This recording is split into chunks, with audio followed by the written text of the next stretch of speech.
ہمارے مقتدی تھے ایک حاجی صاحب، اپنے 2 بچوں کو ایک بورڈنگ اسکول میں انہوں نے ڈالا تھا، 4 اور 5ویں کے بچے، سال کا 4 لاکھ روپے پے کر رہے تھے۔ اور ایک بار وہ مجھے ساتھ میں لے کر گئے دکھانے کے لیے کہ آئیں دکھاتا ہوں کتنا بہترین ہے، 45 ایکڑ میں بنا ہوا یہ بورڈنگ اسکول ہے، سب کچھ ہے۔ میں گیا تھا، ان کے مینیجر سے میں نے پوچھا کہ شیڈول کیا ہے آپ کا، بچوں کو کیسے آپ ٹریٹ کرتے ہیں؟ انہوں نے صبح 5 بجے سے لے کر رات کے 9 بجے تک کا پورا گھنٹے کا شیڈول بتایا، اس میں پوجا بھی ہے، یوگا بھی ہے، جاگنگ بھی ہے، سب ہے۔ میں نے پوچھا سارے بچے کرتے ہیں؟ کہا سب کرتے ہیں، چاہے ہندو ہو مسلم ہو، سب کو کرنا ہے یہ۔ اور جن کے بچوں کے لیے ہم گئے ہوئے تھے وہ سال بھر سے پڑھ رہے تھے۔ میں نے ان حاجی صاحب سے کہا وہ بڑے پرہیزگار ہیں، ایک نماز بھی قضا نہیں کرتے۔ ہم نے کہا ان کو آپ اپنے بچوں کو اتنی مہنگی پوجا کروا رہے ہیں، اتنی دور لے جا کر کے۔ تو خیر ان کو یہ بات لگی، لیکن انہوں نے جواب میں کہا ٹھیک ہے حضرت میں وہاں سے نکال لوں گا، ہمارا ہے کہاں جہاں میں اپنے بچوں کو ڈال دوں؟ یہ بھی تو سوال ہے، یہ بھی تو سوال ہے۔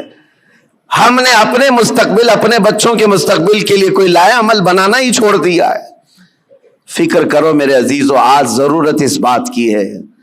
میں تو یہاں جب بھی آتا ہوں ہر بار آپ کے اراکین صدر صاحب بیٹھتے ہیں، اکثر یہی پلاننگ کرتے بھی رہتے ہیں کہ یہاں پر کچھ نہ کچھ کام ہونا چاہیے، لیکن یہ صرف پلاننگ میں ہی رہ گئے تو ہماری عمریں بھی پلاننگ میں چلی جائیں گی۔ کر جاؤ کچھ نہ کچھ، اس لیے کہ ہمارے بچوں کو جو پھل ملنے والے ہیں وہی انقلاب لائیں گے۔ اور الٹریسٹی اتنی بڑی ہوئی ہے، آپ جو دیکھ رہے ہیں نا ماحول کی خرابی، اکثر آ کر جو شکایت کرتے ہیں بچے نشہ خور ہو گئے، ماں باپ کے نافرمان، سب بہت کچھ ہے، لیکن سب کا علاج یہ ہے کہ ان کو علم دین اور علم دنیا سے روشناس کرائیں، اس لیے کہ علم تہذیب لاتا ہے، اخلاق لاتا ہے، اور علم نہ ہو تو جہالت کے پیٹ سے سب برائیاں جنم لیتی ہیں۔ ہر برائی وہ کر جاتا ہے جہالت میں۔ اور آج حالات ایسے ہیں کہ دوسری قومیں ہماری طرف دکھا کر کے یہ تانا مارتی ہیں۔ ابھی کل رات میں جس علاقے میں تھا لکھنؤ کے قریب، اور صبح لکھنؤ سے میں ابھی آ رہا ہوں، گئے پورا علاقہ مسلمانوں سے بھرا ہوا ہے، لیکن ایسا ہے کہ گاؤں میں جانے کے لیے کوئی کار بھی جا نہ سکے، اس طرح سے گڑھے بھرے ہوئے ہیں، اتنے گڑھے۔ اور پڑوس کے قریب میں چھوٹا سا گاؤں ہے نان مسلم، پکی سڑکیں، ساری چیزیں۔ اس پر بات کریں تو لوگ یہ کہتے ہیں یہ تعصب ہے حکومت کا، ان کے ہاں یہ سب ہو جاتا ہے، ہمارے ہاں نہیں ہوتا ہے۔ میرے عزیزو ہر جگہ ایسا نہیں ہوتا، بات صرف یہ ہے کہ تم نے جینے کا سلیقہ خود ہی بنا لیا ہے اپنے دماغ سے کہ ہمیں رہنا ایسی ہے۔ ہمارے محلوں میں، ہمارے گھروں کے سامنے کوڑا کرکٹ کا ڈھیر پڑا رہے، کسی کو فرق نہیں پڑتا۔ ہم نے تو خود ہی مائنڈ بنایا ہوا ہے۔ علم آئے گا تو اخلاق بھی لائے گا، تہذیب بھی لائے گا۔ آپ مدینہ طیبہ جا کر کے دیکھیں، آج بھی الحمدللہ دنیا کا سب سے حسین، ویسے عقیدتاً تو ہے ہی، لیکن ظاہراً بھی جا کر کے دیکھیں تو اس سے پاک و صاف شہر نہیں ملتا۔ یہ نبی پاک صلی اللہ تعالیٰ علیہ وسلم کی وراثت ہے جو ہمیں وہاں آج بھی نظر آتی ہے۔ ارے گلیوں میں چلو تو بھی خوشبو آتی ہے۔ یہ صرف عقیدت اور روحانیت کی بات نہیں کر رہا ہوں، انہوں نے خوشبو آرٹیفیشیل بھی بنا کر کے رکھی ہوئی ہے کہ کوئی گزرے تو اس کو یہاں کہیں مہک نہ آنا چاہیے، کیونکہ مدینے آئے تو بندہ یہ اخلاق لے کر کے جائے کہ میرے نبی پاک صلی اللہ تعالیٰ علیہ وسلم صفائی کے لیے اور کس قدر اپنی امت کو پاک کرنے کی فکر رکھتے تھے۔ آج یہ سب مسائل پر ہمیں انرجی لگانے کی ضرورت ہے، لیکن ہم کن چیزوں پر پڑے ہوئے ہیں؟ ہم تو چھوٹی چھوٹی سی باتوں پر، ارے 2 گھڑے پانی اگر ہم کو نہ ملے تو ہم تو پینچے چڑھا کر کے جھگڑے پر آ گئے ہیں۔ ہم کو اگر چھوٹی سی زمین کا مسئلہ ہو تو ہم 25 سال بھی لڑنے کو تیار ہیں۔ یہ مسائل نہیں ہے۔ اور اسی طرح سے جو سوشل میڈیا پر آج مناظرے کا اڈا بنا ہوا ہے، ایک جماعت اس جماعت پر، اس جماعت کو اس جماعت پر۔ اور ابھی ایک مولانا صاحب نے مجھ سے یہ شکایت کیا، کہا کہ کچھ لوگوں نے ہمارے خلاف ایسا بیان کر دیا کہ اس مسجد میں نہ جائیں، یہ امام صاحب کے پیچھے نماز نہیں ہوگی۔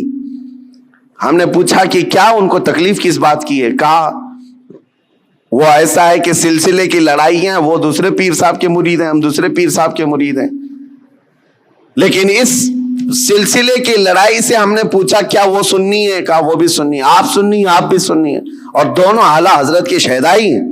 کہا پھر جھگڑا کس بات کا؟ کہا نہیں، وہاں سب میرے خلاف ان لوگوں نے یہ بات کر دی ہے کہ ان کے پیچھے نماز نہیں ہوگی اس لیے کہ یہ اشرفی ہیں، یہ فلاں ہیں۔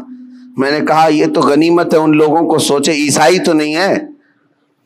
اتنا تعصب بھرتا ہے تو جہالت سے بھرتا ہے۔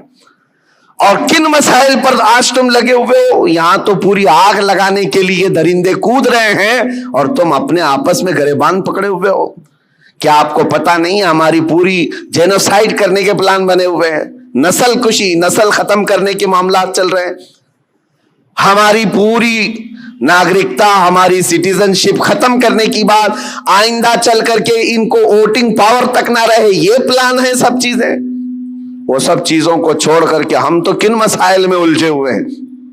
اسی لیے کسی نے کہا، اگرچہ محاورہ ہو، تاریخ سے اس کا تعلق ہے یا نہیں، لیکن یہ بات مجھے لگتی ہے کہ بغداد میں جب ہلاکو حملہ کرنے آیا تھا اور پورے بغداد کی اینٹ سے اینٹ بجا دیا تھا، تباہ کر دیا تھا اس نے، پورے بغداد میں 2 لاکھ سے زیادہ لاشیں بچھائی گئی تھی بغداد شہر میں۔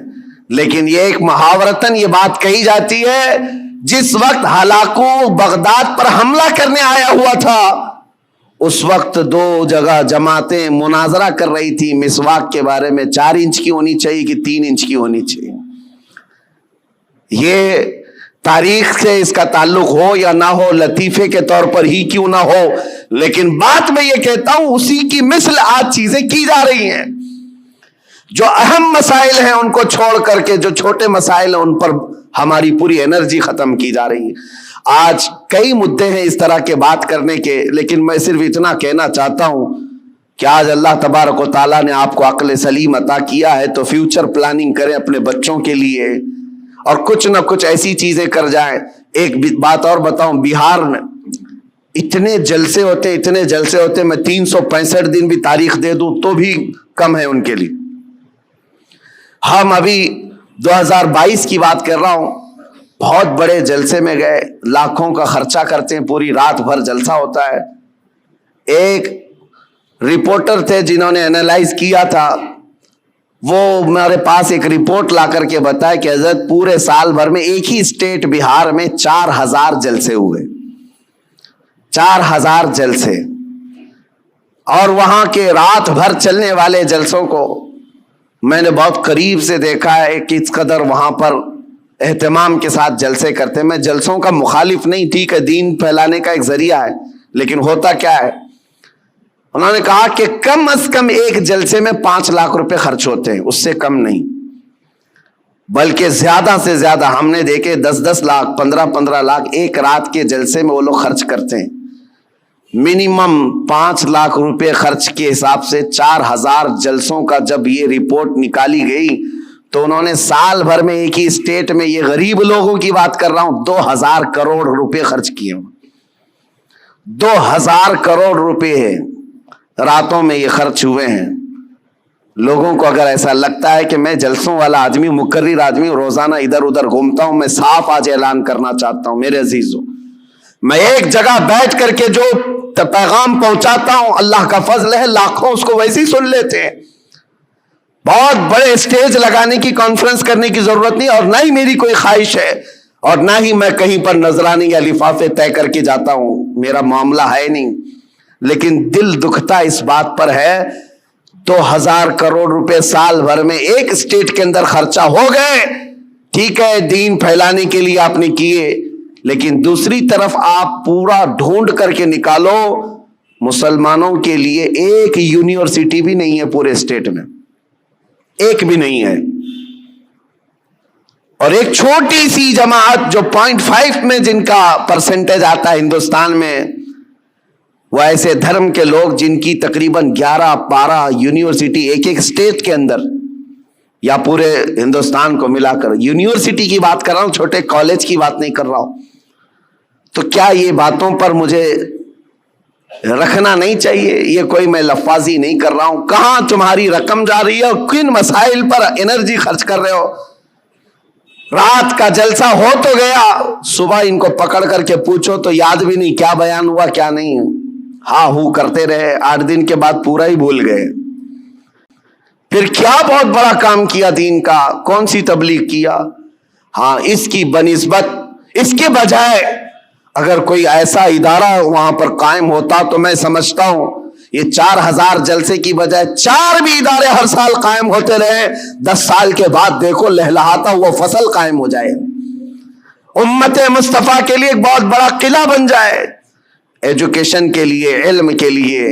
اسی لیے میں یہ دعوت آج پیش کرتا ہوں کہ اپنی انرجی ایسی چیزوں پر ضائع نہ کرو جو وقت کی ضرورت نہیں ہے.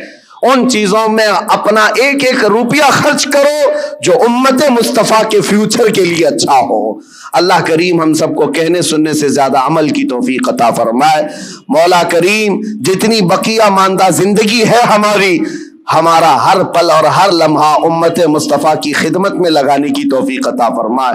دین اسلام کا ہمیں سچا خادم بنا کر کے اٹھائے, اور دنیا میں بھی اور آخرت میں بھی رسول اللہ کا وفادار بنا کر ہمیں اٹھائے. وآخر دعوانا ان الحمدللہ رب